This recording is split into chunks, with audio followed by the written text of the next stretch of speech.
Hello viewers, কেমন আছো সবাই? নতুন ভিডিওতে সবাইকে আবারও স্বাগত জানাই।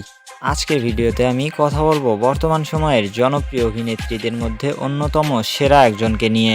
সোশ্যাল মিডিয়াতে তাকে গ্ল্যামার কুইন এবং অ্যাংরি কুইন নামেও অনেকে চিনে থাকে। তাকে অ্যাংরি কুইন বলা হয় কারণ তিনি রাগী মেয়েদের চরিত্রে অনেক সুন্দর অভিনয় করেন।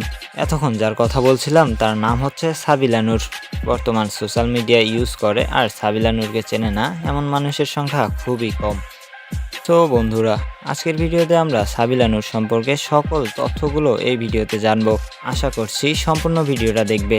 আর এই চ্যানেলে নতুন হলে অবশ্যই চ্যানেলটিকে সাবস্ক্রাইব করে আমাদের সাথেই থাকবে। তো চলো ভিডিও শুরু করা যাক।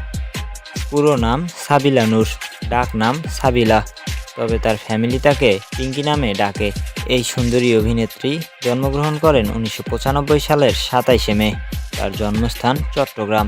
তার উচ্চতা 5 ফুট 4 ইঞ্চি এবং তার ওজন 52 কেজির উপরে। জাতীয়তা অনুযায়ী তিনি বাংলাদেশী এবং তিনি মুসলিম ধর্ম পালন করেন। সাবিলা নূর বিবাহিত। তার স্বামীর নাম নোহাল সুনন্দ তাহের।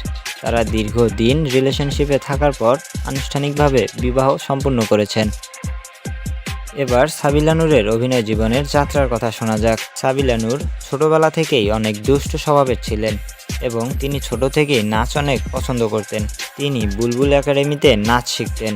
সাবিলা নূরের অভিনয় জীবনের যাত্রা শুরু হয় 2014 সালে। তার ফার্স্ট নাটকটির নাম হচ্ছে ইউটার্ন। বর্তমানে তিনি ব্যাচেলার পয়েন্টে অনেক জনপ্রিয়তার সাথে অভিনয় করে যাচ্ছে। এছাড়াও সাবিলা নূর প্রচুর বিজ্ঞাপনে কাজ করেছেন। তার সকল বিজ্ঞাপন একেবারেই হিট। তিনি যত সকল বিজ্ঞাপনে কাজ করেছেন অন্য কোনো অভিনেত্রী এতগুলো বিজ্ঞাপনে কাজ করার সুযোগই পায়নি। তিনি তার অভিনয়ের মাধ্যমে জয় করে নিয়েছে হাজার হাজার মানুষের মন। সাবিলা নূরের অভিনয়কৃত আমার পছন্দের কয়েকটি নাটকের নাম হচ্ছে তোমার চোখে চেয়ে, এভাবেও ফিরে আসা যায়, ফল ইন লাভ, এই তো জীবন, সদা সত্য কথা বলিব। ডিয়ার ভিউয়ার্স, সাবিলা নূরকে তোমার কেমন লাগে তা আমাদেরকে জানাতে পারো কমেন্টের মাধ্যমে। এছাড়াও পরবর্তী ভিডিওতে কাকে দেখতে চাও তার নামটি বেশি বেশি করে কমেন্ট করে যাও। দেখা হবে, কথা হবে পরবর্তী ভিডিওতে। ততক্ষণ পর্যন্ত ভালো থেকো। খুদা হাফেজ।